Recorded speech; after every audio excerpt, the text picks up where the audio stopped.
Welcome to the LSU Sports Insider, brought to you by the journalists at The Advocate, NOLA.com, and the Times-Picayune. Perryn Keys here with the venerable longtime columnist himself, the man here in the flesh, the celebrity that we all know and love, Scott Rabalais, along with Reed Darcey, one of our LSU beat writers. Gentlemen, how are you guys doing this fine Monday? Poor Reed. It's like Scott Rabalais. There's all these things, and Reed's here too. Yeah, well, he's acclaimed in his own right. He's great. Always get a great introduction, Rabbit. I like it. Sorry, guys. We are here on a Monday to discuss several things. The LSU men bounce back, the LSU women bounce back, and several records broken in the PMAC over one weekend. So we will start there, starting with the with the LSU gymnasts who broke a team record, a school record with their score on Friday. So we will start there, but a bit of business, of course. We are here every Monday and Thursday on all our social channels, specifically the LSU Tigers on NOLA.com YouTube channel. So please subscribe there. Please subscribe to The Advocate, of course. Subscribe to The Advocate at theadvocate.com/subscribe, whether that's the print edition or digital edition. Please subscribe to our newsletter, of course. Stay up to date with everything. We've got gymnastics going on, softball coming up soon, baseball coming up soon, men and women's basketball, of course, already underway and getting rolling.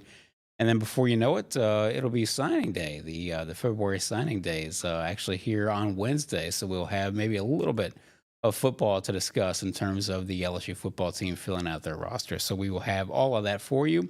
Stay up to date. Get all that delivered to your inbox with the LSU newsletter. Our LSU newsletter is to sign up for the LSU newsletter, go to theadvocate.com/LSU newsletter.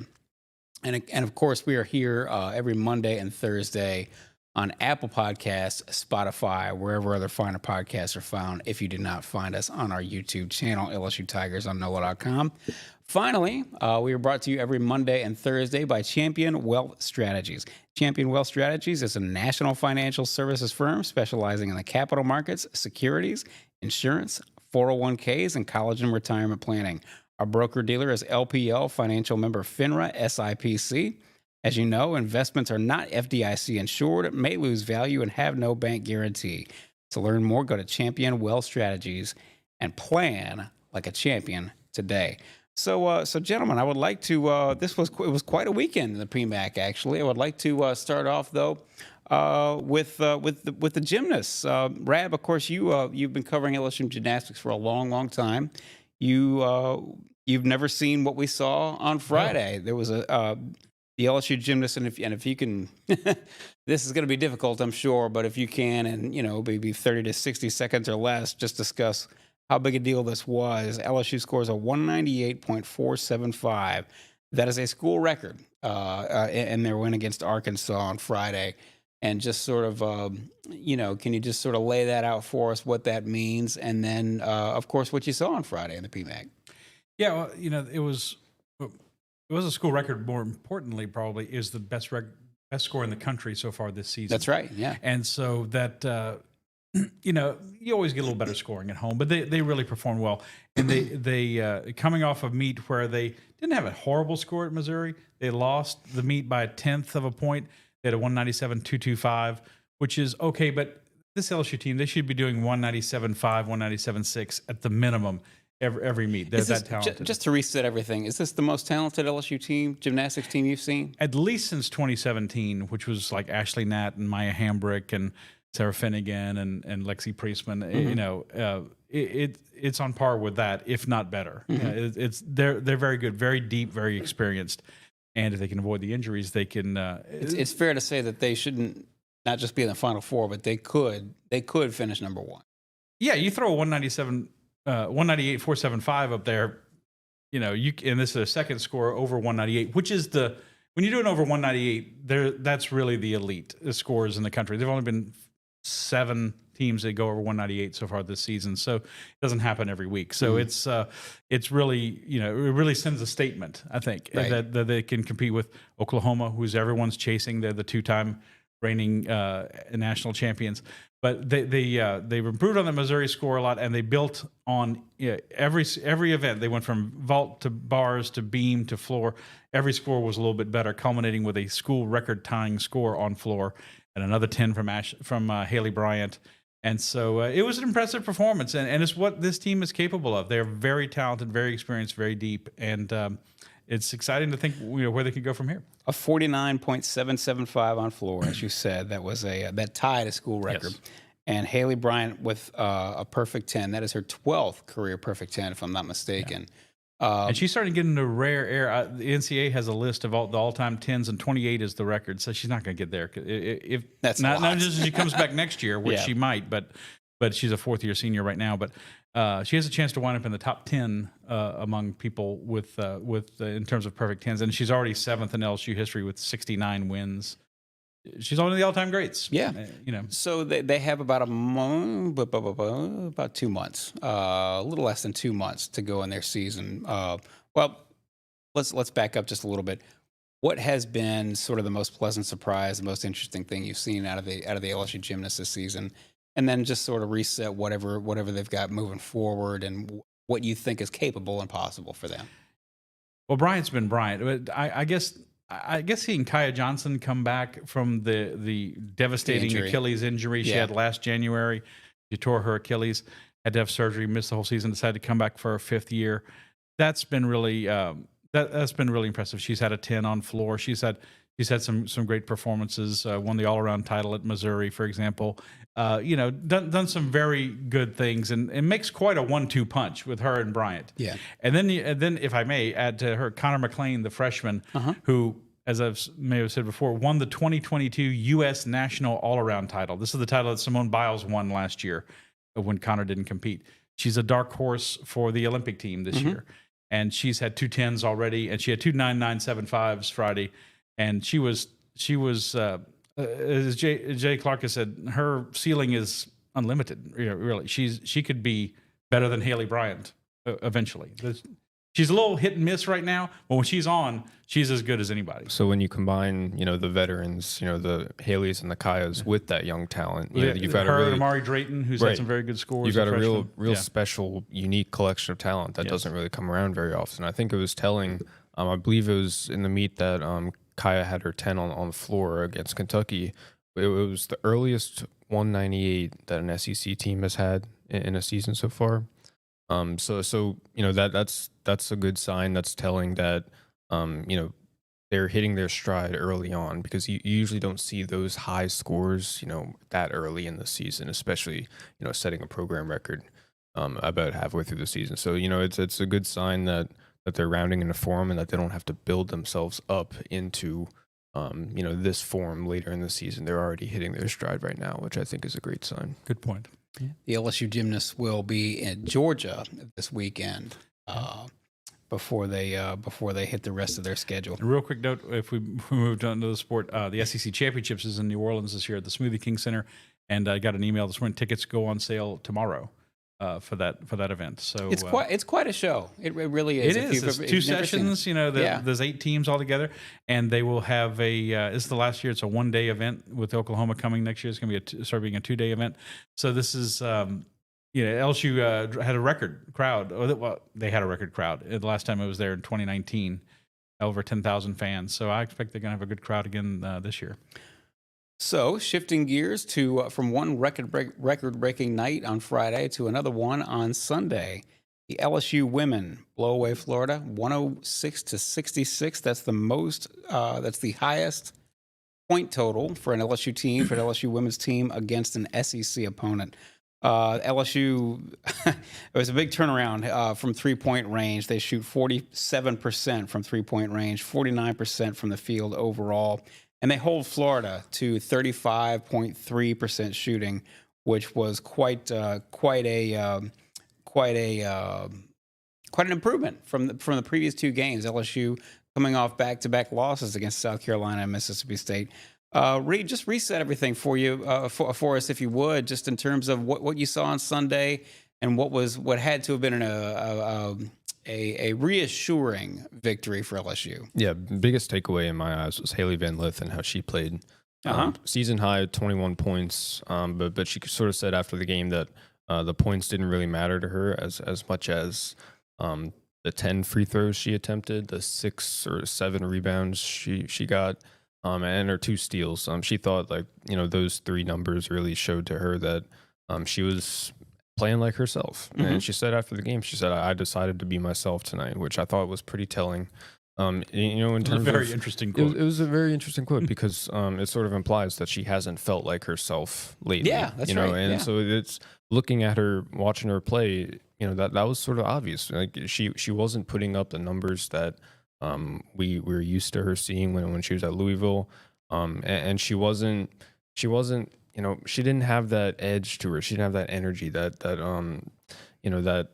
how do I put it? That moxie, I guess, that we usually see from her. So I think, you saw her be aggressive. You saw her be decisive. You saw her look for her shot. You saw her play good defense. You saw her really, like she said, playing like herself. And so I think this whole time, there have been questions, is this the right fit? Is she playing the right position? Is Mulkey's system a right fit for her? And those questions have been fair. But I think if you ask Kim Mulkey after the game, the way she sort of said like, "Haleigh, you need to stop worrying about what other people think. You need to stop worrying about pleasing everybody." I thought that was an interesting exchange. Yeah, very telling exchange. It was for me too, because I've always thought that Haleigh, this whole season she's been trying to fit into the system, when in reality LSU needs her at some stretches to be the system herself, because she's capable. She's talented enough and experienced enough to carry the offense through certain stretches. And I think, we've seen glimpses of that, but we haven't seen it consistently. And so maybe after yesterday against Florida, maybe she can start stringing together some consistent performances.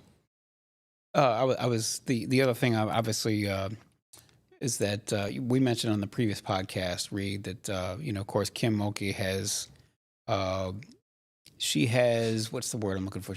Her calling card for years and years and years as a coach has been defense. Defense first, and then you worry about offense second. And of course, they hold now. I grant you, this is not a vintage Florida women's basketball team that came in here, but the fact of the matter, and they were coming off 2 very, very difficult games. LSU was, the loss to South Carolina, followed by the loss. I'm going to go to Starkville, and of course that wound up being another defeat as well. One way or the other, no matter how you slice it, though, is that they held Florida to way below 40% shooting on the day. I have to assume that was something that was very encouraging for Kim Mulkey and really for the rest of the team. She made a point of mentioning that after the game. Yes. 35.5%. Yes. Yeah, every game she wants to hold the opponent under 40% shooting. They haven't done it in a while. Yesterday was the first time they did it in a few games. It is how they play. They use their defense to set up their offense.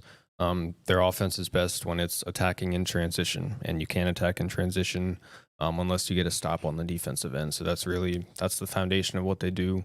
They play their offense. Everything sort of clicks for them when they can run out in transition and start fast breaks. So that starts with the defensive end of the floor, and they were really good yesterday against Florida. The other thing that I did want to mention, of course, we talked extensively actually the past 2 podcasts about the LSU bench being shorter by definition, having lost Kateri Poole and Samaya Smith. On Sunday, LSU got quite a few minutes out of last tier Poa. They got quite a few minutes out of Del Rosario has been giving them a fair amount of minutes as well, but they were able to lengthen that bench a little bit. Just as you say, Hailey Van Lith played a great game, but did not have to play 30-plus minutes in that game as well. Does that bode well for the LSU women going down the road in terms of being able to trust their bench? Yes, I think it's really important for them to get good, solid, trustworthy production from last year POA, because I think you saw a slight change yesterday in Kim Mulkey's rotations. We saw POA play more, and we saw her play more with Hailey Van Lith than what we've been accustomed to seeing.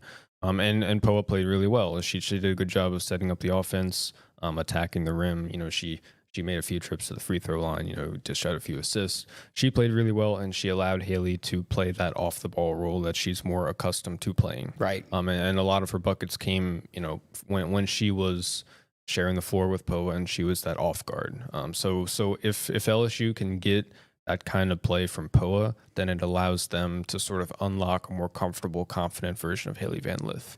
So I think in the next few games, we're going to see Mulkey experiment more with playing Poa more I think minutes. Poa played 26 minutes yesterday. She Yeah, played a something lot. like I mean, that. of course, Yeah, it was a lot. they're blowing out their opponent, so that lets them go to the bench more. But I hope it's not hyperbole to say, but I was sitting there yesterday thinking the key to their postseason hopes may be last tier Poa of all the players. Sure. Because if she can come in there, like Reed said, she can play along Haleigh, and Haleigh can play the two where she's more comfortable. And of course, you have Michaela Williams, who all played point guard in high school. Yep. She can bring the ball up court as well. And it gives her a lot more rotations. The part of the thing, I think, they get a little fatigued late in the games because they're playing so many minutes. That's right. The starting five. The starting five is great, but you can't play all the time, and that's certainly the strength of a South Carolina team that they're so deep. But if Poa can get in there and give them meaningful minutes, and Kim or one of the other, I think Kim said yesterday, get Poa to be Poa, and is she an All-American? No, but she's a Doesn't mean she can't give a good 20 tremendous minutes. role player, Sure. and that could just be the thing that just ticks them over to the next level and makes them a team that can make another deep run in the postseason. I think it's been fascinating to watch and will continue to be as they go down the stretch of the season. This is the LSU Sports Insider, brought to you by the journalists at The Advocate, NOLA.com, and the Times-Picayune. You know where to find all our writers' great work. That's at The Advocate. Please at theadvocate.com. Please subscribe, whether that's the print edition, digital edition, and stay up to date with everything LSU related with our LSU newsletter, of course. So we've got pretty much everything going on right now, including football. If you're thinking about signing day, the late signing period, which will not be nearly as eventful as the early signing period, as we all know these days. But nonetheless, it's coming. There will be more comings and goings for the LSU football team as well, surely. LSU baseball is about to begin, LSU softball, men's and women's basketball obviously quite underway, and gymnastics as well. So stay up to date with everything. Get the LSU newsletter delivered to your inbox, to your phone, to your desktop. To do that, you can sign up at theadvocate.com/LSU newsletter.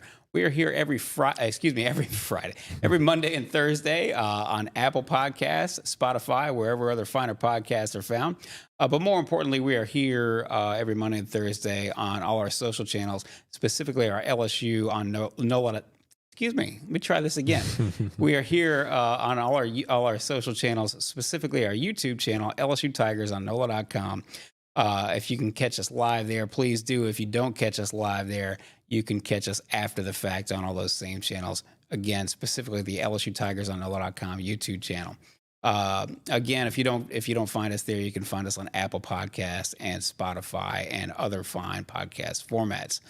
We are brought to you every Monday and Thursday by Champion Wealth Strategies. To learn more, go to championwealthstrategies.com and plan like a champion today.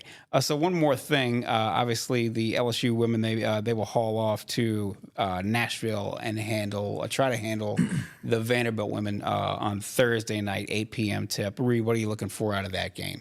Vanderbilt's a solid team. They started off really strong. They started off SEC play really strong, but they've sort of come back down to earth a little bit. But they're still ranked 53rd, I believe, in the net, which is really respectable. So it's again, when LSU goes on the road, they attract a huge crowd. So I expect there to be a big crowd at Vanderbilt. That's a tough place to play because the bench is on the baseline, and that gym doesn't have air conditioning. As I learned last year, so yeah, I'm looking to see. The main thing I'll be looking for is how does Mulkey sort of figure out that guard rotation, and does Poa play 20+ minutes, or does it get to a close game to the point where she has to keep the starters out on the floor for extended stretches of time? Because like Rab mentioned, playing Poa, it sort of solves two problems for you. It solves the problem of Haleigh getting more time off the ball, and it sort of gives more relief to the other guards like Flau'jae Johnson and Michaela Williams, so that they don't have to play 35+ minutes a game, and they can be fresher down the stretch if it comes down to a close game in a few possessions. And I think we'd be remiss with that. We've talked about the guards, and it's really important, but what it does for the post players. Anissa Morrow had a tremendous game yesterday, 18 and 20. Yes. And then Angel Reese led the team in assists yesterday. And Mulkey made a good point, kind of unsolicited. She said, teams were just sagging on Angel all the time. They learned last season that they're not doing that as much this year. They can't afford to. Yeah, because if she can kick it out to Michaela Williams or Haleigh and they can hit an outside jumper, then you're like, then what do you do? Then it becomes pick your poison against this LSU team. Right. If you can get all that going, it's all got to work together. And if it does, it can be very formidable. Got to stay healthy, and they got to continue sure. to try to develop their bench a little bit. Janae Kent had 12 minutes thereabouts, I think, around on that. Sunday. So That, that was a nice development as well. The LSU men did not break records on Saturday, but they did snap a 3-game losing streak. Will Baker, 25 points. Jalen Cook, 20 points. Rab, you were there. You saw it all. What was the most pleasant surprise or most pleasant development out of the LSU men's victory over Arkansas on Saturday in the PMAC? Just great offensive production. Finishing offensively. Yeah, that's been part of their problem in these games. Is especially around the rim. They just can't finish around the rim. And Saturday they were doing well inside. They were hitting outside shots. And obviously, when you score that many points, it's going to be you're doing a lot of things are going well for you. But it's been. Not to sound like a fan, but it's been frustrating to watch them play because you got two really big guys inside with Baker and you would think you'd have more muscle. Yeah, and they just made like a third of their shots around the rim in some of these losses. So the Georgia game, really one that slipped away that they should have had. But hey, a good confidence booster for them. Because they're really going to need it because they are facing a tough. That is yes. It was nice to see them. They shot 55% from the floor, and I believe something like 52% from 3-point range, which was certainly a welcome change. This was not, as you mentioned, Arkansas is not. This is not a vintage. No, Eric not the team that went to the Elite Eight. No. They're struggling this year. And now this is going to be the toughest stretch probably of the season for LSU. They go to Tennessee, number 6 in the net, number 6 NET rating. Then they travel to Alabama. Alabama comes here. They went to Alabama. I'm sorry, excuse me. Alabama comes here, and Alabama's got a 5 NET rating, and obviously took it to them in Tuscaloosa. Just recently, and then they go to Florida. That's the so-called breather out of these 3 teams, and they've got a 36 NET rating. And I wouldn't bank on that as being anything as particularly as what you might call an easy game. Florida's on the bubble. Yeah, this morning they're the first 4 out. Right, they're going over to Gainesville to play that game. Any thoughts on that? Just what do you? I mean, I would have to say, Rab, that if you were following that team. You say if you go 1-2, considering where the LSU men are right now, and they're getting better, I think. I think that's fair to say. They're 4-4 in conference, and frankly, we weren't sure if they were gonna hover around 500 in conference play this season. But wouldn't you say that if they were to go 1-2 over the next 3 games, you'd feel pretty good about that? Would you not? Yeah, this is tough, and Alabama just seems to have their number. Like Alabama's leading the SEC. Once again, I don't think LSU can beat Alabama with 2 teams of players on the court. Quite honestly, Alabama doesn't let up either. They just keep going. If they're hitting those threes like they were in Tuscaloosa, it's like it's just you have to move on to the next game. Yeah, one game. You don't want to think that way. You want to think you can win all of them. And then teams have been susceptible to upsets in the SEC. I don't think there's any super great team in the SEC this year.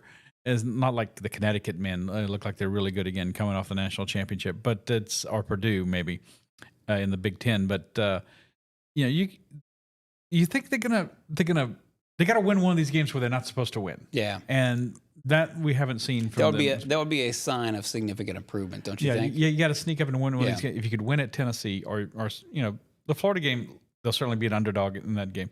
And then to go beyond these next 3, they're at South Carolina, who's tied for second in the league, who's having a surprising year under their second-year coach. And then you come home and play Kentucky, which can be had, but again, Kentucky's Kentucky. They're probably the most purely talented team in the SEC yet again. So it's a rough stretch. I mean, if you can go 2-3 in this next 5 games, 1-3, and then 1-2 in the next 3, I think you ought to be doing cartwheels. Yeah, you'd be doing okay because the schedule kind of lets up as far as the SEC goes. Kind of lets up after that. Give the ball players and the coach Matt McMahon credit, I think, because I do think they're playing hard. It doesn't seem as though they've obviously got the talent to compete with the with the big boys, with the top tier of the SEC level, but they do play hard for their coach, isn't that? Don't you think? I think they've given effort in every game. We saw it at Auburn. They got way behind, like 28 points, and then they cut it to. They didn't quit. They cut it to single digits, and they ended up losing the game. But it was still, that's a very tough place to win, and they didn't give up in a hostile environment. I think improvement is being made. It's certainly probably not to the point that is suiting a lot of LSU fans. Who especially those holding a candle for Will Wade, he's not coming back, folks. He's not coming back.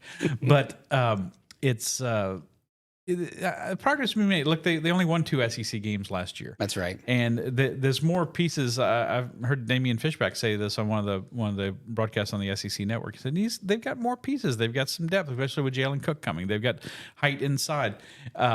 They could use like 2 more players. Yes. And that's easy to say, but that's still a long way away. 2 more scores. Yeah. I like everyone says Matt McMahon's a good coach. I talked to Seth Greenberg at SEC Media Days last year, and he's like, that guy is a really well-respected coach. And I think a lot of people here don't see that, or they're necessarily not seeing the results so far. I know it's not what anyone wants to hear, especially when you see Kim Mulkey win a national title in year 2 and Jay Johnson win a national title year 2 and Brian Kelly, done what he's done in his first 2 years. But you're going to have to give this guy some time because there's no choice. Look, it's easy to forget this, but I mean, he really was basically starting at 0. I mean, you remember that, everyone left. Yes, everybody left. They had nothing but walk-ons left on that roster. I think he started less than 0. Like he really that program was in really tough shape when he took over, and he didn't have a whole lot of time to fix it right away. And I think that's what led to last year, which was so bad. But just give him credit. He added a couple freshmen, went to the portal, added some solid guys in the portal, and he improved the program. And the product that they're putting out is a hell of a lot better than it was last year. So you got to take building blocks and building steps. It's also easy to forget. Overnight. That's right. It's also easy to forget that he couldn't really, because we didn't know what the NCAA was going to rule in terms of what kind of penalties they were going to have and sanctions and scholarship limits. There wasn't a whole lot he could promise to recruits that first year as well either. So. I think that's fair. I think that's a fair, you're continuing to see progress.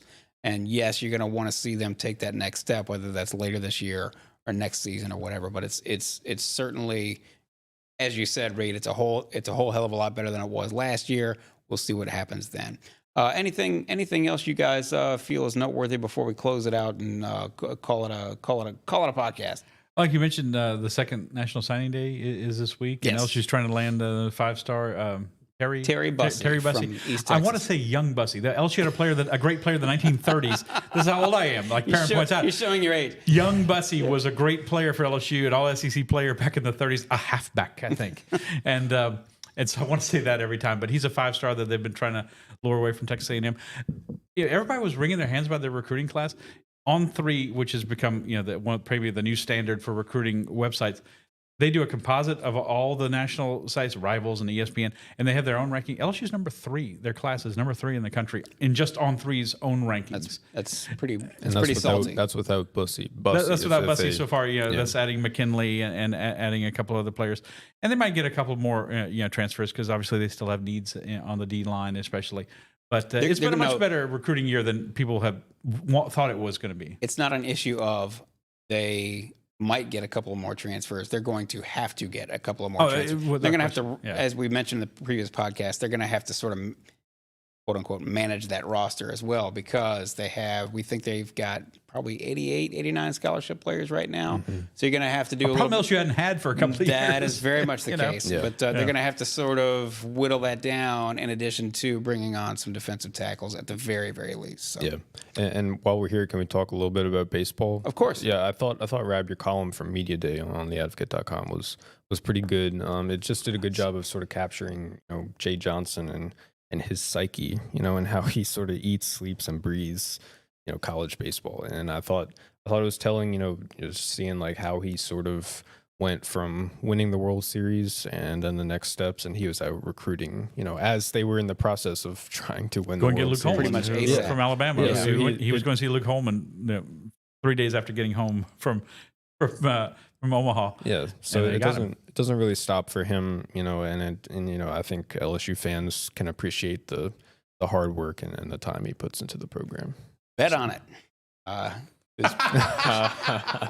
We're talking about Luke. That was a story. Oh, it's boy, something 15 of a story. years. 15-year penalty. At some point, maybe we can catch up on Alabama baseball and the mess that those guys have found themselves in, particularly Brad Bohannon. Excuse me. But we will leave it here for now. We will be back here on Thursday, presumably to have wrapped up the late signing day period for LSU football. We will also discuss, obviously, a little bit more basketball as well. Gymnastics coming up yet again. And so we will be here for all of it. And all things LSU related. Of course, for all things LSU related, there's only been one place over the years to go. That's to The Advocate. And so with that in mind, please sign up. Please subscribe to The Advocate. You do that by going to theadvocate.com/subscribe. You stay up to date with all of the LSU sporting news by signing up for the LSU newsletter. To do that, you go to theadvocate.com/LSU newsletter. We are here every Monday and Thursday on Apple Podcasts, Spotify, wherever other finer podcasts are found. But of course, we are here on all our social channels as well. We are here live on our YouTube channel, LSU Tigers on NOLA.com. Please subscribe there. If you don't catch us live, you can catch us after the fact on that same YouTube channel. We are brought to you every Monday and Thursday, of course, by Champion Wealth Strategies. To learn more, please go to championwealthstrategies.com and plan like a champion today. Gentlemen, it's been quite a weekend. We are here to get into this week, and we are here to get ourselves into some trouble, maybe, covering LSU as always. It's only going to get busier with baseball and softball starting. For Reed Darcey, for Scott Rabalais, for Robert Young behind the glass, my name is Perryn Keys. This has been the LSU Sports Insider.